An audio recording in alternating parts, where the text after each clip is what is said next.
इस कार्यक्रम के प्रायोजक हैं कृषि एवं किसान कल्याण मंत्रालय, भारत सरकार। हर जोखिम से निकल कर फसल आए, सुरक्षित हो जाए, फसल बीमा से हर किसान अब आत्मनिर्भर हो जाए। संकट के समय प्रधानमंत्री फसल बीमा योजना किसानों के लिए वरदान है। अब सूखा पड़े या बाढ़ आ जाए कोई डर नहीं, अब ओले पड़े या कीट पतंगे फसल खा जाए कोई फिक्र नहीं, क्योंकि हमने लिया है प्रधानमंत्री फसल बीमा। बुआई से फसल कटाई तक हर जोखिम का दावा, न्यूनतम प्रीमियम पर अधिकतम भुगतान का वादा। योजना से हर साल जुड़ रहे हैं 5 करोड़ से ज्यादा किसान। अब आपकी है बारी। नजदीकी कृषि कार्यालय, सहकारी समिति, बैंक शाखा, अधिकृत बीमा कंपनी या जन सेवा केंद्र में स्वेच्छा से करा सकते हैं पंजीकरण। फसल बीमा पोर्टल या फसल बीमा ऐप द्वारा भी कराया जा सकता है पंजीकरण। प्रधानमंत्री फसल बीमा योजना, आपकी फसलों का संपूर्ण सुरक्षा कवच। कृषि एवं किसान कल्याण मंत्रालय, भारत सरकार। कार्यक्रम किसान वाणी सुनने वाले सारे बहन भाइयों ने विनोद मोरवाल की राम राम। भाइयों, दिनादिन सर्दी बढ़ती जा रही है और इन दिनों की जब बात करते तो साथियों देखो, आज चुगर देकर धुंध भी छाई रहती है और भाई ठंड भी बिल्कुल ठिठुरन रहती है। और हो भी क्यों ना, क्योंकि साथियों मौसम कोई भी उसका तो स्वागत करना ही चाहिए।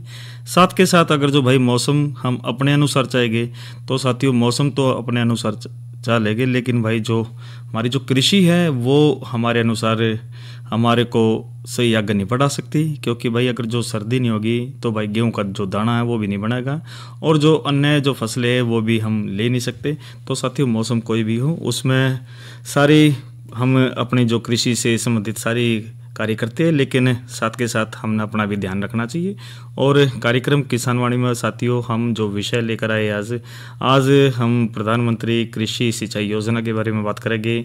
साथ के साथ नई फसल नई उमंग में हम जो बातचीत लेकर आए हैं, पतझड़ वाले पौधों के बाग लगा हुआ है और एक महत्वपूर्ण बातचीत भी है जो भेंटवार्ता की है भाई कृष्ण भाई ने, और वो भी आपको ज़रूर सुनाएंगे। लेकिन कार्यक्रम की जो शुरुआत हमेशा एक आज के कृषि प्रश्न से करते हैं।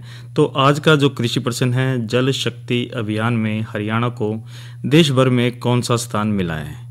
प्रश्न एक बार फिर से, जल शक्ति अभियान में हरियाणा को देश भर में कौन सा स्थान मिला है। तो साथियों वो अपना स्थान बताना है, भाई दूसरा है, चौथा है, पांचवा, सातवां या अन्य है, तो वो आपने जवाब लिखना है। और आपके जो जवाब हमारे को साथियों हमारा जो मोबाइल नंबर है उस पर SMS के माध्यम से आने चाहिए, जिसका नंबर है 9466021336 यानी 9466611336 पर आप इस प्रश्न का उत्तर ज़रूर दीजिए।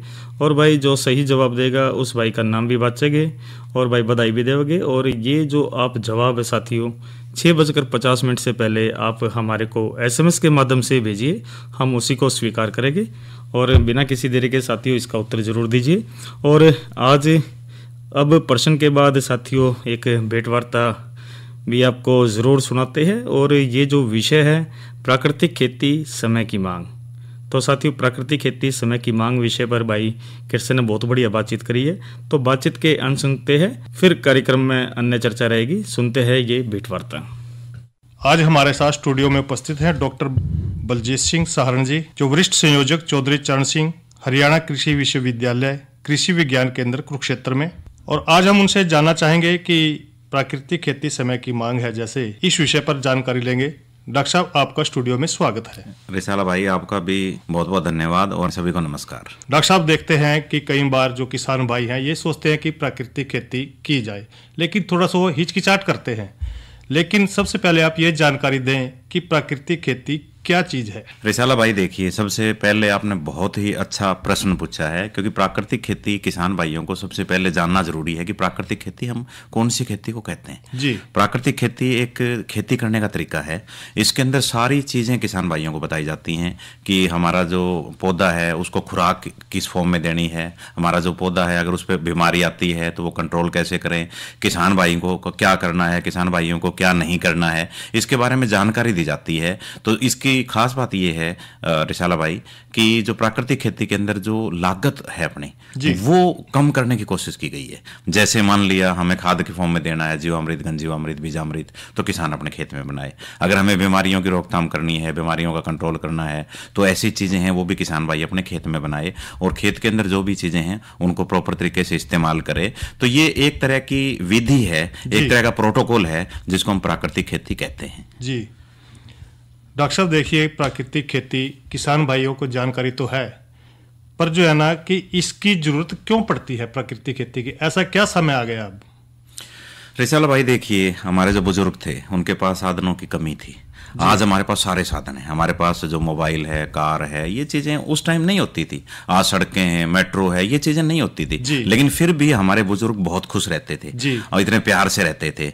आप ये देखिए कि एक तरह का जो सिस्टम है आज हमारे पास बीमारियों की पूरी लाइन लगी हुई है, चाहे वो हार्ट अटैक है, चाहे वो एलर्जी है, चाहे वो कोई भी चीज़ है। जैसे आप देखेंगे कि बीपी कम हो रहा है, ज़्यादा हो रहा है, इस तरह की जो प्रॉब्लम आ रही हैं, ये बीमारियां क्यों आ रही हैं? वो हमारे खान पान की वजह से आ रही हैं। और जो खान पान है वो हमारा खेती का उत्पाद है, वही है, खेती से ही आता है। तो खेती से जो जहर आ रहा है, खेती में आप सिंथेटिक केमिकल फर्टिलाइजर यूज़ कर रहे हैं, इनकी वजह से हमें प्रॉब्लम हो रही है। तो इन चीज़ों को देखते हुए और इसके अलावा आज किसान की जो लागत है वो बहुत ज़्यादा हो गई है, कमाई कम है और लागत ज़्यादा है। एक किले में आप देखते हैं कि पहले आप 1 कट्टा यूरिया डालते थे, फिर 2 डालने लगे, फिर 4 डालने लगे, अब किसान भाई 5-6 तक भी जा रहे हैं। तो कब तक आप इस तरह से जो लागत है उसको बढ़ाते जाएंगे? और किसान भाई को अगर मुनाफा ही नहीं होगा, घाटे का सौदा हो गया, तो फिर कोई फायदा नहीं है। तो सरकार का उस तरफ ध्यान है, आम नागरिक का उस तरफ ध्यान है कि उसको खाने को अच्छा मिले। डॉक्टर साहब, पहले समय में क्या होता था कि जो खान पीन जो खाते पीते थे चीज़ें वो बिल्कुल सही, स्वास्थ्य के प्रति जो है ना सही थी, उनमें यूरिया की कमी रहती थी और खान पान भी बड़ी होने के कारण जो है ना आदमी की जो आयु थी ना वो भी कुछ ज़्यादा ही थी। लेकिन आजकल देखते हैं कि समस्याएं से जो है ना शरीर घिरा रहता है। समय समय पर जो है ना लोग इस प्राकृतिक खेती की तरफ तो बढ़ रहे हैं, लेकिन थोड़ी सी कमी सोचते हैं कि कभी हमारे जो किले हैं उनमें से पैदावार कम हो, ऐसा कुछ किसान भाइयों की भ्रांति बनी रहती है। रिसाला भाई, ये आपने बहुत ही जायज़ प्रश्न किया है, क्योंकि आप ये देखिए कि किसान भाई, किसानी एक ऐसा धंधा है, एक ऐसा व्यवसाय है जिसमें अगर मान लिया किसान भाई को एक सीजन का भी नुकसान हो गया तो कई साल तक भरपाई नहीं होती है। तो उनका जो शक है, उनका जो डाउट है वो सही है। लेकिन सही बात ये है कि आप कोई भी चीज़ अगर प्रॉपर ट्रेनिंग लेके करते हैं, अच्छे तरीके से करते हैं, तो उसमें हमें सफलता मिलती है। जहाँ प्राकृतिक खेती की बात कर रहे हैं, प्राकृतिक खेती एक ये लैंड टू लैब है, मतलब खेतों में ये सक्सेस हुई है, उसके बाद ये हमारी लैब के अंदर आई है, हमारे जो साइंटिस्ट हैं अब उस पर काम कर रहे हैं। अब बहुत सारे हमारे पास सक्सेसफुल किसान हैं। आप गुरुकुल कुरुक्षेत्र का फार्म देखिए, प्राकृतिक खेती होती है। आप हमारे किसान हैं जो प्रोग्रेसिव किसान हैं, जो प्राकृतिक खेती कर रहे हैं, उनके खेतों में अगर आप विजिट करें, हमारे किसान भाई जाएं, तो देखेंगे कि वहाँ पे उनको पूरी सक्सेस मिलती है ना। कोई उसके अंदर जो लागत है वो कम हो गई है, उसके बाद जो पैदावार है वो कम नहीं हो रही है। क्यों नहीं हो रही है? क्योंकि वहाँ जो ऑर्गेनिक कार्बन है वो लगातार बढ़ता जा रहा है। वहाँ की जो प्रॉपर्टीज हैं सॉइल की, सॉइल फर्टिलिटी है, ताकत है, वो बढ़ती जा रही है। तो आप ये देखेंगे कि पैदावार कम होने के चांस कब होते हैं? वो तब होते हैं जब पौधे को सारे पोषक तत्व ना मिलें, जब पौधा बीमारियों से घिर जाए। तो ये चीज़ें, इन चीज़ों का स्पेशल ध्यान रखा गया है प्राकृतिक खेती के अंदर कि पौधा है उसको प्रॉपर खुराक मिले, पौधा है उसके ऊपर बीमारियां ना आए। तो किसान भाई ट्रेनिंग लेके करेंगे तो देखेंगे कि वहाँ पैदावार कम होने के चांसेस नहीं है। जी डॉक्टर साहब, किसान भाइयों को यह जानकारी दें कि जैसे कि जो प्राकृतिक खेती अगर करना चाहते हैं कुछ किसान भाई, वो कौन कौन से तरीके अपनाएं ताकि वो सफल हो सके अपनी खेती बाड़ी करने में? रिसाला भाई देखिए, ये बिल्कुल सही बात है कि जब किसान भाई एक प्रॉपर तरीका फॉलो करेगा, जिसको हम प्राकृतिक खेती कर रहे हैं, तो वो क्या करेगा? जैसे बीज उपचार करते हैं तो इसमें प्राकृतिक खेती में बताया गया है कि बीजामृत से बीज उपचार करें। उसके बाद खाद की फॉर्म में देना है उसको, कि पौधा है उसको खाद चाहिए, उसको खुराक चाहिए, उसके लिए जीवामृत और घन जीवामृत बनाए गए हैं। उसके बाद अगर पौधे पे कोई बीमारी आती है तो फसलों के हिसाब से इसमें नीमास्त्र है, ब्रह्मास्त्र है, 10 पर्णी अर्क है, तो ये इस तरह की चीज़ें हैं वो बनाई गई हैं। खट्टी छाछ है, जैसे कोई इन्फेक्शन होता है, फंजाई की कोई डिजीज आती है फंगस की, तो इस तरह से किसान भाई को जब वो बिजाई करता है उससे लेके और जब वो कटाई करता है उस टाइम तक, हार्वेस्टिंग के टाइम तक, बीच में पूरा का पूरा प्रोटोकॉल बताया गया है, जो ट्रेनिंग में हम पूरा डिटेल किसान भाई को बताते हैं। तो यहाँ पे बीज है उसका उपचार के लिए भी हुआ, खाद के लिए भी हुआ, और उसके साथ साथ जो उनका जो बीमारियां हैं उनकी रोकथाम के लिए भी प्रॉपर तरीके से बताया गया है। डॉक्टर साहब एक जानकारी और लेना चाहेंगे जी। कि जैसे कि जो सूक्ष्म जीव है प्राकृतिक खेती करते हैं, तो इन जो सूक्ष्म जीवों का प्राकृतिक खेती में क्या महत्व है, क्या रोल अदा करते हैं ये? किसान भाई देखिए, किसान अपने खेत में जाता है तो जी। खेत में देखता है कि भाई कितने पेड़ हैं, कितनी चिड़ियां हैं, फसल कैसी खड़ी है, मिट्टी कैसी है, पानी कैसा है, बत्तर क्या है, किसान भाई को सब कुछ दिख जाता है जी। लेकिन एक चीज और है जो किसान भाई को दिखती नहीं है, जिनका रोल है। जी। आप ये देखिए कि पशु की डेथ हो जाती है, 2-3 दिन में उसमें बदबू आने लग जाती जी, है, बिल्कुल। उसके अंदर क्रियाएं शुरू होती हैं, वो हमारे सूक्ष्म जीव करते हैं।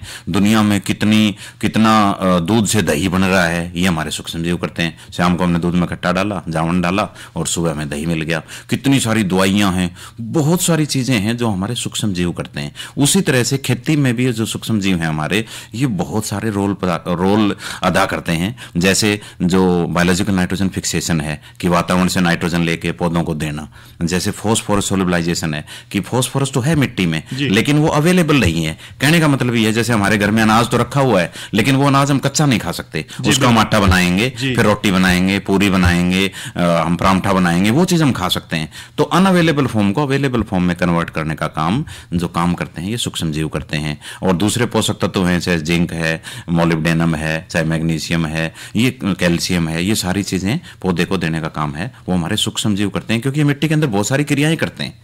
तो रिसाला भाई आप देखेंगे कि अगर सूक्ष्म जीव नहीं है तो हम कहेंगे कि हमारी मिट्टी है वो निर्जीव है। और मिट्टी को आप सजीव इसलिए मानते हैं कि उसके अंदर सूक्ष्म जीव हैं, उसके अंदर बायोलॉजिकल मटेरियल है, उसके अंदर ऑर्गेनिक कार्बन है। तो डॉक्टर साहब जैसे जो किसान भाई हैं प्राकृतिक तरीके से जो है ना खेती करना चाहते हैं, लेकिन उनको कौन कौन सी ऐसी सावधानियां बरतने की जरूरत है कि वो अपनी फसल की उत्पादकता को बढ़ा सकें? बहुत बढ़िया। किसान भाइयों के लिए जो सबसे बड़ी इंपॉर्टेंट चीज़ है वो है, जैसे हमने बताया कि पहले उसको कॉन्सेप्ट को समझें, प्राकृतिक खेती क्या है जी। उसके बाद वो ट्रेनिंग लें। हमारे बहुत सारे इंस्टीट्यूट हैं, हमारा हरियाणा कृषि विश्वविद्यालय हिसार, हमारा हरियाणा कृषि विश्वविद्यालय हिसार का कृषि विज्ञान केंद्र कुरुक्षेत्र, हमारे गुरुकुल कुरुक्षेत्र, हमारे हॉर्टिकल्चर ट्रेनिंग इंस्टीट्यूट, हमेटी जींद, और अपने राज्य से बाहर भी बहुत सारे ऐसे इंस्टीट्यूट हैं जो ट्रेनिंग देते हैं। तो सबसे पहले किसान भाई ये प्रॉपर ट्रेनिंग ले। उसके बाद दूसरा है कि किसान भाई अगर प्राकृतिक खेती करना चाहे तो सबसे पहले वो थोड़े एरिया पे करे। जैसे 5 एकड़ में करता है तो 5 एकड़ में से आधे एकड़ में स्टार्ट करे, 1 एकड़ में स्टार्ट करे, इससे ज्यादा ना करे। और 1 साल अगर उसको अच्छा यील्ड मिलती है, पैदावार मिलती है और उसको कॉन्फिडेंस आ जाता है, फिर एरिया को धीरे धीरे बढ़ाए। और तीसरा है कि आसपास का कोई किसान जो प्राकृतिक खेती कर रहा है उसके खेत को विजिट करे, उससे कॉन्फिडेंस आता है। क्योंकि एक चीज आप वैसे सुने और एक चीज आप करके देखें या जो कर रहा है उससे बात करें तो उससे कॉन्फिडेंस आता है। तो किसान भाई अगर ये तीनों चीजें करता है कि उसने ट्रेनिंग भी ली, उसने खेत भी विजिट किया और उसने थोड़े एरिया में स्टार्ट की, तो प्राकृतिक खेती में उसको सफलता के बहुत सारे ज्यादा चांसेस हैं। डॉक्टर साहब जैसे अगर वो विजिट करेगा या उसके बातचीत करके आएगा भी आपके खेत में कितनी निकली है जींस, लेकिन उसको बेचने में कोई दिक्कत तो नहीं आएगी मंडी में? उसको बेचने में बिल्कुल दिक्कत नहीं आएगी रिसाला भाई। देखिए सबसे पहले ये है कि पैदावार इतनी इससे हो रही है, इतनी केमिकल से हो रही है, तो अगर वही रेट भी मिलता है तो किसान भाई को नुकसान नहीं है। क्यों? केमिकल वाले में तो उसने पेस्टिसाइड का भी, केमिकल का भी खर्चा दिया, इसमें पेस्टिसाइड का, केमिकल का खर्चा नहीं लगा। दूसरा ये है कि सरकार इस पे काम कर रही है, जैसे सर्टिफिकेशन है, ब्रांडिंग है, मार्केटिंग है, इस पे हमारी सरकार लगी हुई है। और जो हमारा प्राकृतिक खेती का प्रोड्यूस आएगा, जो उत्पाद आएगा, तो उसमें आप देखेंगे कि उनको रेट ज्यादा मिलेंगे। हमारी सरकार इस चीज को बढ़ावा दे रही है और किसानों के लिए स्कीम आ रही है। अभी हमारे आदरणीय प्रधानमंत्री जी नरेंद्र मोदी जी ने एक स्कीम लॉन्च की है, national mission on natural farming. इसमें आप देखेंगे कि स्पेशल बजट दिया गया है, 2481 करोड़ रुपए प्राकृतिक खेती के लिए दिए गए हैं, जिसमें ट्रेनिंग होगी, जिसमें सर्टिफिकेशन होगा, जिसमें मास्टर ट्रेनर्स बनाए जाएंगे किसान भाइयों में से ही, वो आगे ट्रेनिंग देंगे, जिसमें फॉर्मुलेशन के लिए पैसे देंगे कि आपको ड्रम में तैयार करना है। जैसे मैं आपको एक उदाहरण दूं, आपको जीवामृत बनाना है तो 1 एकड़ के लिए 200 लीटर काफी है। 200 लीटर जीवामृत बनेगा, उस 200 लीटर में आप ड्राम में 100 लीटर पानी लीजिए, उसके अंदर 10 किलो गाय का गोबर, 8 लीटर है गौमूत्र, 2 किलो गुड़, 2 किलो बेसन और आधा किलो मिट्टी। कहाँ से? ऐसी मेंढ से, डोली से, जहाँ पे हमने स्प्रे नहीं किया, केमिकल्स नहीं मिलाए, या कोई भी पुराना पेड़ है उसके नीचे से, और उसको आप सुबह शाम घुमाएंगे और 200 लीटर पानी पूरा हो गया। 100 लीटर में डाला, सब कुछ डालने के बाद उसको ड्राम को भर दिया और हमने कट्टे से या बोरी से उसको ढक दिया और छांव में ठंडी जगह रख दिया और सुबह शाम हम उसको लट से घुमाते रहे, तो आप देखेंगे 4 या 5 दिन में वो जावन, वो जैसे दूध से दही बनता है, ऐसे हमारे लिए वो खेत के लिए जावन तैयार हो गया 200 लीटर 1 एकड़ के लिए। और वो आप जब इरिगेशन करते हैं, खेत के अंदर पानी लगा रहे हैं, तो वहां डोले पे रखा, टैप लगा दी, एक एक बूंद गिर रही है, सारे खेत में वो फैल जाएगा और उसका किसान भाई है वो स्प्रे भी कर सकते हैं। तो इस तरह से जैसे ड्राम हमें चाहिए, ड्रम तो किसान भाई को सरकार है वो 400 रुपये पर ड्राम के हिसाब से दे रही है। अगर आपको वहां पे आपके खेत में गाय है, देसी गाय, ठीक है, अगर नहीं है तो आप देसी गाय रखते हैं तो सरकार आपको 25,000 रुपये देगी। और अब हमारी हरियाणा सरकार आने वाले टाइम में शायद इस रेट को बढ़ाए। कृषि मंत्री जी ने हिंट भी दिया था अपने यहाँ, किसानों का एक प्रोग्राम था उसमें कि 25 की बजाय हम 30 भी कर देंगे जी। कहने का मतलब ये है कि सरकार के पास ऐसी स्कीम्स हैं कि हमारा जो किसान है वो आगे आए और उसको हमारी सरकार है वो सहायता करे ताकि प्राकृतिक खेती को बढ़ावा मिले। तो डॉक्टर साहब अंत में आप आपसे यही जानकारी लेंगे कि जो है ना, जो प्राकृतिक खेती है, क्या ये एक मुनाफे का सौदा है या घाटे का सौदा है? हाँ रिसाला भाई, ये एक मुनाफे का सौदा है। जैसे मैंने आपको बताया कि किसान भाई थोड़े एरिया में करें, इतने में करें कि ताकि उनको कॉन्फिडेंस आ जाए और उनको लगे कि हाँ ये हो रही है, फिर एरिया को बढ़ाएं। तो थोड़े एरिया में करेंगे, उनका एक्सपेरिमेंट हो जाएगा, कॉन्फिडेंस आ जाएगा। दूसरा, किसान भाई है जब ट्रेनिंग लेगा उसको लगेगा, उसको पता लगेगा कि भाई ये वास्तव में ही ये टेक्निक है। तीसरा, उस खेत को विजिट करेगा जिसमें प्राकृतिक खेती हो रही है। और चौथा, उस किसान भाई को कहीं भी कोई डाउट आती है तो हमारे वैज्ञानिक हैं, हमारा कृषि विश्वविद्यालय है, हमारे कृषि विज्ञान केंद्र हैं। जैसे आप घर के लिए डॉक्टर रखते हैं, ऐसे अपनी खेती के लिए डॉक्टर हैं। हमारे किसान भाई आगे आए और जो हमारे डॉक्टर्स हैं इनकी जो इनका ज्ञान है उसका फायदा उठाएं। तो डॉक्टर साहब अंत में कोई और अन्य जानकारी प्राकृतिक खेती से संबंधित हमारे किसानों को देना चाहोगे? हाँ जी रिसाला भाई, सबसे पहले तो ये है किसान भाइयों, आज जो प्राकृतिक खेती है इसकी मांग है क्योंकि ये बीमारियां और हमारे बहुत सारी प्रॉब्लम आ रही हैं, तो प्राकृतिक खेती की तरफ आएँ। दूसरा ये है कि जो जैसे ट्रेनिंग है और किसान भाई कोई अच्छा कर रहा है उसका खेत विजिट करना और पूरी जानकारी लेके उसके बाद या प्राकृतिक खेती स्टार्ट करें। तीसरा, देसी गाय का जो गोबर है, अगर आपको देसी गाय नहीं मिलती है आप देसी गाय लें। अगर आपको लगता है कि भी कोई फॉर्मुलेशन बनाने में कोई प्रॉब्लम आ रही है तो आप किसान भाइयों हैं जो हमारे वैज्ञानिक हैं इनकी सहायता लें और प्रॉपर तरीके से करें। कई बार क्या होता है कि ये किसान भाई कह रहा है कि मैंने जीवामृत तो डाला था और सर ये देखना इसमें पैदावार आएगी नहीं आएगी। अकेला जीवामृत कृषि हमारी नेचुरल फार्मिंग पर या प्राकृतिक खेती नहीं है, सारा प्रोटोकॉल फॉलो करें जी। बिल्कुल, जब आप किसी बच्चे को पहलवान बनाते हैं तो उसका पूरा शेड्यूल बनाते हैं, इसको इतने बजे सोना है, इतने बजे उठना है, इतने बजे प्रैक्टिस करनी है, ये खाना है, ये नहीं खाना है, तो तब जाके वो पहलवान बनता है, मेडल लेके आता है। तो हमारा किसान भाई है अगर पूरी विधि को फॉलो करेगा आप देखेंगे कि उसको सफलता मिलेगी। डॉक्टर साहब आपने बहुत अच्छी जानकारी हमारे जो किसान भाई हैं जो प्राकृतिक खेती करना चाह रहे हैं या चाहते हैं, कुछ किसान भाई कर भी रहे हैं समय के अनुसार, इनको अच्छी जानकारी दी। इस जानकारी को देने के लिए आपका बहुत बहुत धन्यवाद। धन्यवाद। तो साथियों, ये भाई रिसाले भाई ने बहुत बढ़िया बातचीत ये करवाई डॉक्टर साहब से। और साथियों देखिए, प्राकृतिक खेती समय की मांग भी है और हमने ज़रूर ये कोशिश करनी चाहिए भाई जिस प्रकार से पहले खेती होती थी उसी तरह हमने करनी चाहिए। क्योंकि साथियों जब हम अन्न उगाते हैं तो अन्न के साथ साथ हमें हमेशा ये रखना चाहिए भाई, हम अगर जो अन्न किसी को खिला भी रहे तो भाई उसमें कुछ ऐसा चीज़ ना हो जिससे भाई उसकी सेहत ख़राब हो गए। और आजकल जो बीमारियां का घर भी हो रही है साथियों, ये इसी वजह से हो रही है क्योंकि हम ज़्यादा से ज़्यादा केमिकल यूज़ करते हैं और फिर उसको खाते हैं और ना सही प्रकार से उसको धोते हैं और ना ही उसका फ़ायदा रहता है। तो साथियों कोशिश ये करें कि बेहतरीन हमने जीवन जीना चाहिए और नुका अगर साथियों जियो और जीने दो की जो पद्धति है हमेशा उसको हमने अपनाना चाहिए। और ऐसे भी कहते हैं साथियों, जो झील का पानी झील में ज़रूर चला जाता है और जो व्यक्ति लालच करता है और न सोचे भाई कम टाइम में भाई कम जोत तो भाई ज़्यादा से ज़्यादा पी से आ जाए, तो साथियों वो पैसे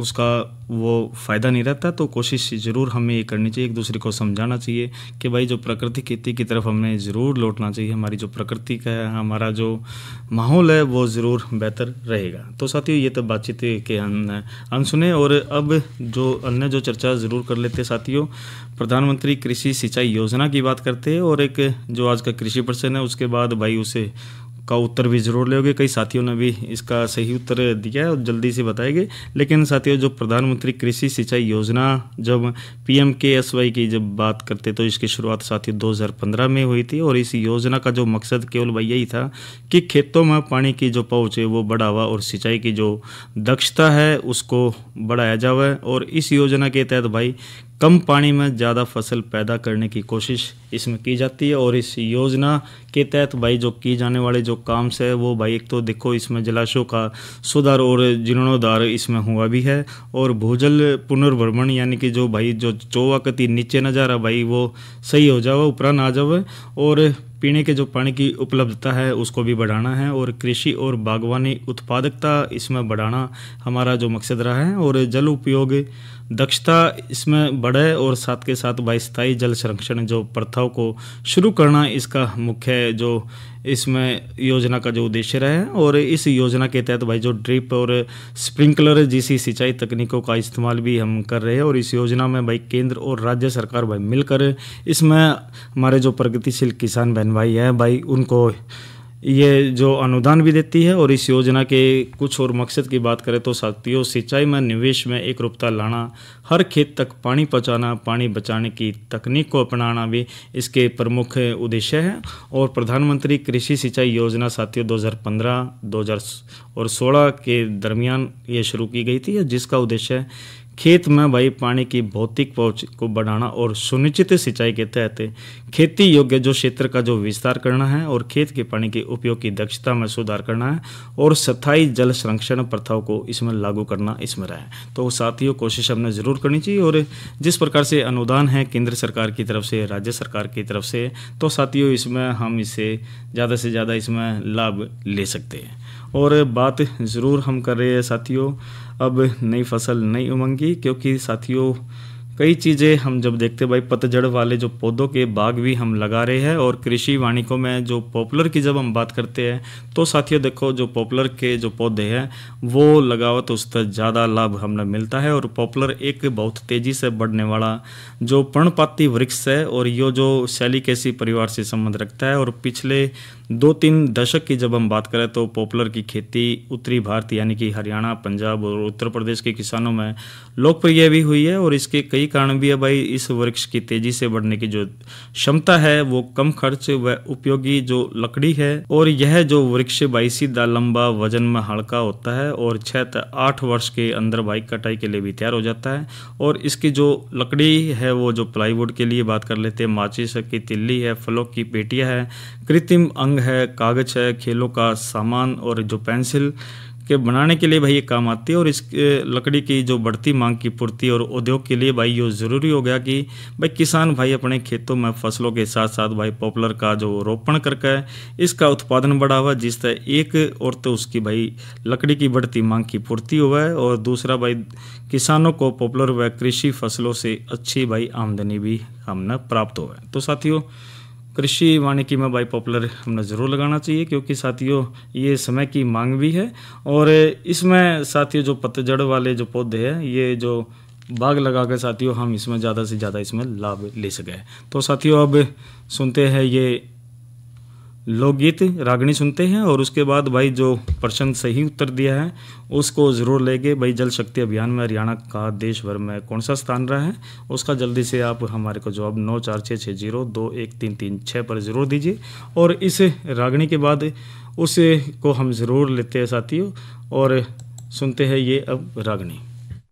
हे रमन का मणिया रे सास डोरी सुपता परकन की रमाला भाई पांचों इंद्री अब समय करके अपन जा रखे आला मेरा मन का मणिया सास डोरी सुपता परकन की मोला पांचों इंद्री बस में करके अपन जा रखे आला मेरा मन का मणिया सास डोरी सुपता परकन की मोला पांचों इंद्री बस में करके अपन जा रखे आला पांचों इंद्री बस में करके अपन जा रखे आला।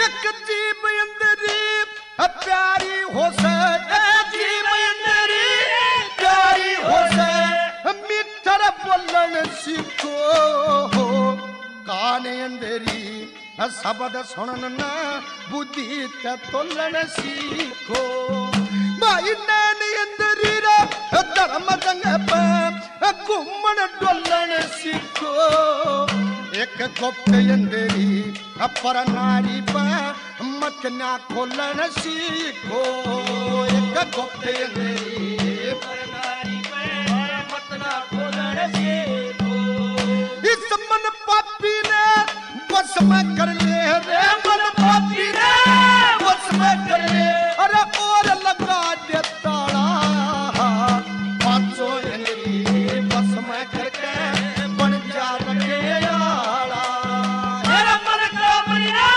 सोच तोर तो पता बरकन की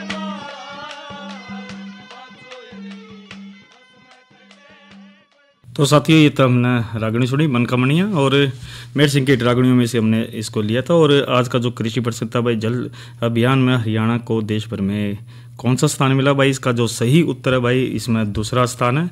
और इसका जो सही उत्तर भाई सबसे पहले जो हमारे को दिया है साथियों, उसमें जो नाम हम अगर जो लेवा है तो साथियों इसमें जो दूसरा स्थान सबसे पहले साथियों ये अमन कुमार गांव खुकानी ये से तहसील इंद्री से दिया है करनाल से, और इनका सही जवाब है।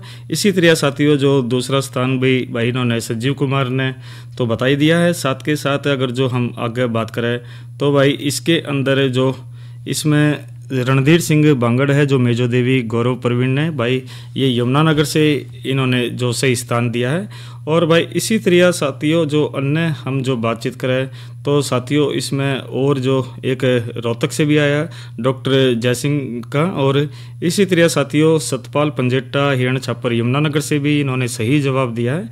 और कुल मिलाकर साथियों बात करें तो साथियों देखिए जानकारियाँ जब रहती है तो हम अपने बच्चों को बताकर भी इसको आगे बढ़ सकते हैं। और मौसम की भी जानकारी ज़रूर आपको साझा कर देते हैं भाई। आज का जो अधिकतम तापमान की जब हम बात करें तो अधिकतम 15 और न्यूनतम 8 डिग्री सेल्सियस रहा है। और इसी तरह जो आने वाले 24 घंटे की बात करें तो अधिकतम 20 और न्यूनतम 11 डिग्री सेल्सियस रहने की संभावना है। और आने वाले जो कार्यक्रम की बात करें तो भाई कल कार्यक्रम प्रायोजित होगा भाई थारी चिट्ठी मारेगी। तो और जो सोमवार को हम जो कार्यक्रम लेकर आए हैं उसमें जो चर्चा का विषय रहेगा